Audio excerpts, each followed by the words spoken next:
All right, so I got to start off the video by saying I am a little biased, like I do when I start all these Jets videos, because I am a Jet fan.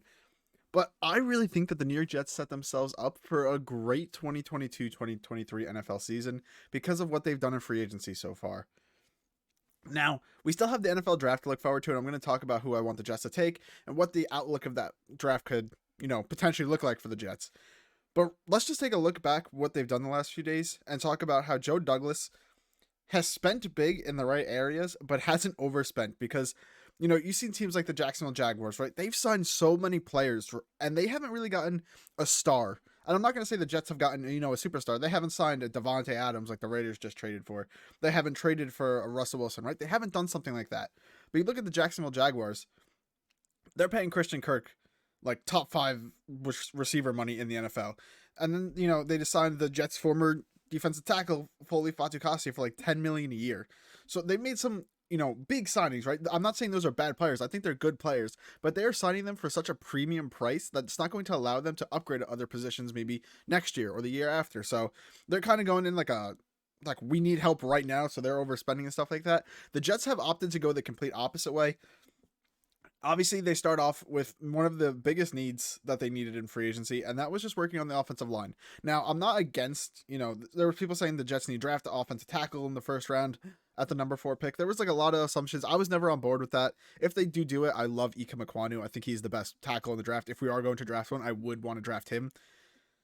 But I was never really, on board drafting a tackle number 4 because we need a guard, right? You could put George Fant at left tackle, right tackle, Mekhi Becton. I think, he's getting some hate, which I really don't understand. He had one injured season. Like, we're going to act like no other, rookie has had a good first season because he had a good first season, good rookie year. And then he gets hurt in his second year. Everyone's like, oh, he's injury prone. He can't stay healthy. Like, it's his second season. He had an injury that he didn't come back from. It happens in the NFL. People are overreacting to it. It's absolutely ridiculous. So he's going to come back. I think he's going to, just prove all the doubters wrong once again. He had the same doubters once he was drafted and stuff like that. I think people just like to hate on him because, he's just the size of a bus and more athletic than all those people who aren't that size. So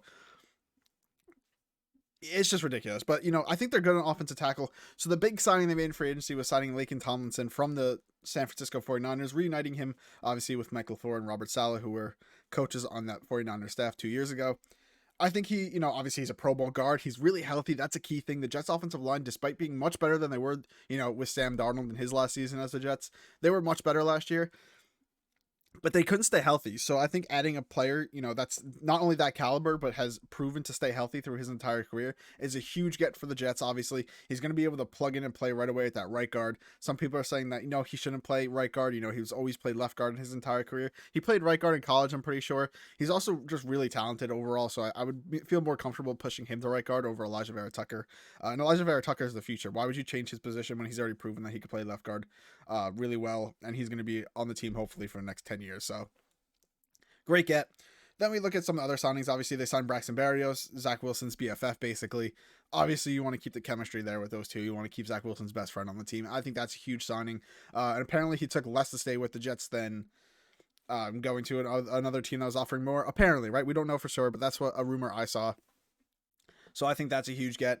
Jordan Whitehead, I think, is one of the biggest signings the Jets have made. I think really underrated. Him and DJ Reed are going to bolster that secondary up so much because the New York Jets secondary played well beyond anyone's expectations last year.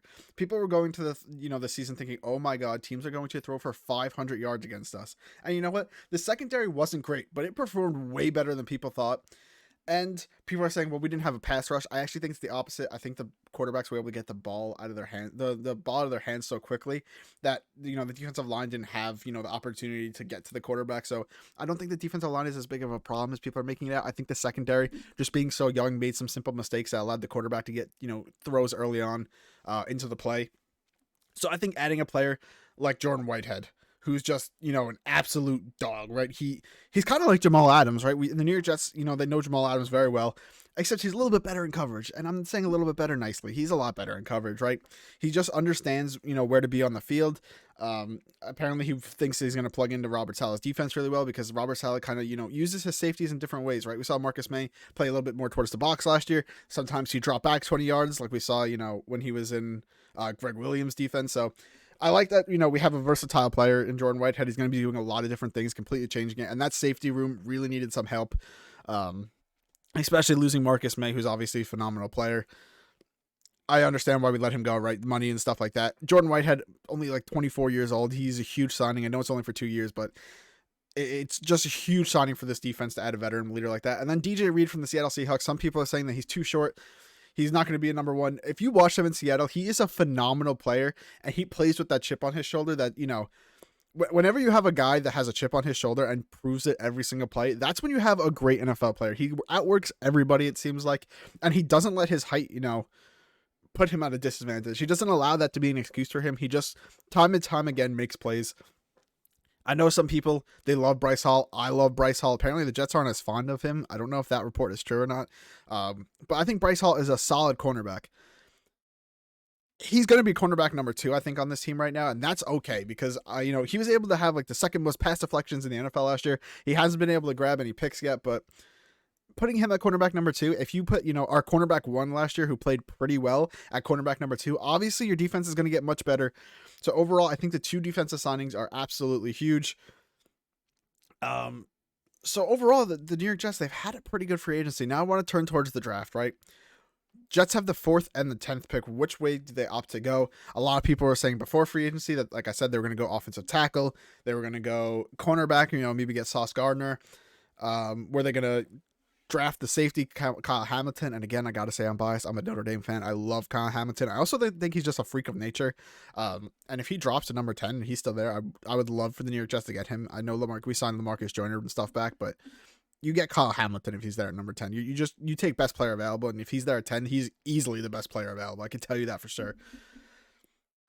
So at number 4, I personally think you go cornerback. I know that's going to sound crazy, but if you take Sauce Gardner there at number 4, I think he's an incredible player. And, he didn't allow a touchdown in college.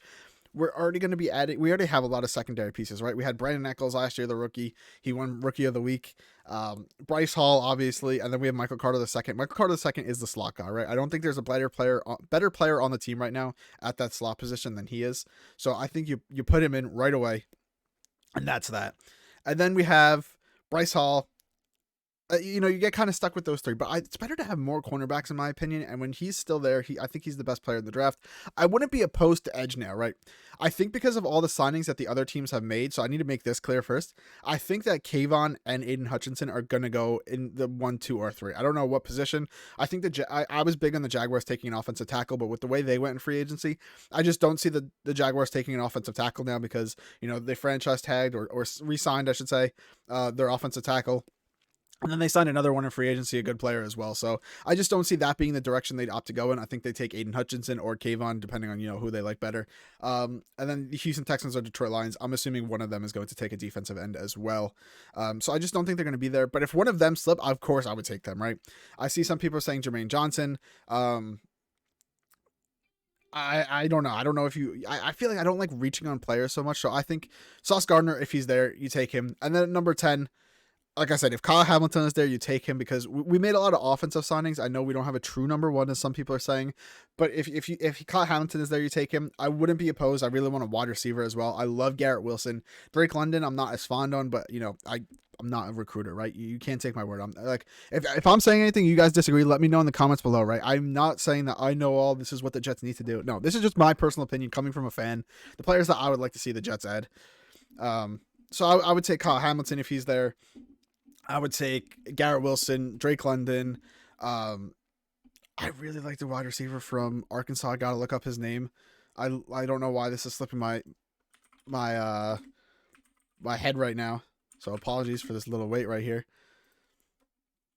Treylon Burks. There we go. I knew it was Burks. I thought it was Trey though. So Treylon Burks. I think he's phenomenal. I think he might be the best wide receiver in the draft.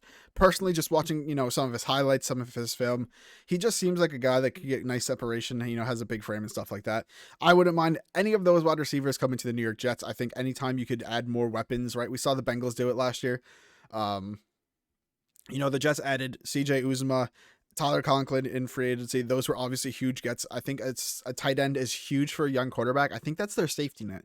Some people are like, oh, the running back's a safety net. He's the check down, right? He's always the check down. Your tight end is a guy that's going to be running routes across the middle, maybe to the outside occasionally, but he's also a safety net for your quarterback because he's just a big guy on the field. He's going to be able to, if he has a cornerback on him, he's going to be able to outmatch him. If he has a linebacker on him, he could outrun him. He should be faster than him. So there's going to be a lot of opportunity for Zach Wilson to grow with those tight ends. So I think that's a huge get. And then you just add more weapons around him. Joe Burrow last year obviously had CJ Uzomah. They surrounded him with, T. Higgins, Tyler Boyd, and then obviously they drafted Jamar Chase, which was a huge find for them. Literally made All-Pro in his first year. So the more weapons you have for your young quarterback, the better. I know we have Elijah Moore. I think Elijah Moore is an absolute stud. I think he's going to continue to get better, and I'm so excited to watch him this season. I think Corey Davis, he had a rough season, right? But to be fair, his rough season came when Zach Wilson was having a rough season. He didn't get to play at the end when Zach Wilson was getting into a groove. And then even when we had the backup quarterbacks, when we saw like Elijah Moore take off and stuff like that, Corey Davis just wasn't healthy. I think it was a rough year for him. I know a lot of Jet fans are down on him, but I'd give him a second chance, right? I think he could really, really, bolster himself up and be a quality weapon for Zach Wilson this year. Obviously, we signed Braxton Berrios, but we're going to lose key pieces. I don't know if we're going to sign Keelan Cole back. It doesn't look like it as of now. And then obviously Jamison Crowder, who's been, a huge, huge fan, or I should say the fans have been a huge fan of Jamison Crowder since he arrived in New York with Sam Darnold. They had a good connection, and then he's just a safety net. He always catches the ball, basically, seems like. So going to be losing that. So I think we're going to need to surround Zach Wilson more with wide receivers. So I wouldn't be opposed to taking one at 10. I see a lot of people saying maybe the Jets trade back. I wouldn't be opposed to that either. But I think the Jets just set them up for success next season, right? They haven't pressured themselves to do anything crazy in the draft, and I think that's just going to help them. When you don't have to take a position in the draft, you get to take best player available. That's when teams really get to skyrocket. That's when you get those top prospects who turn into superstars. And the Jets just set themselves up in a nice way to help Zach Wilson develop and this team develop, right? It's a very young team. They're adding veteran leaders that are going to help them grow, right? You got CJ Uzomah. They got Laken Tomlinson. Jordan Whitehead's literally won a Super Bowl already. DJ Reed has been in the Robert Saleh system already. So we just got quality players that I think are going to help this young team grow. Jet fans, I'm excited. Let me know if you guys are excited in the comments below. Let me know what you guys think they're going to do. And again, I did not watch, film on the same level as some other fans. I don't watch them on the same level of recruiters. So I could be completely wrong with my diagnostics of what I want the Jets to do in the draft. Let me know what you guys want to see them do. I love reading your comments. If you guys did enjoy the video, please make sure to leave a like, comment, subscribe. It helps out the channel so much. And let's go Jets.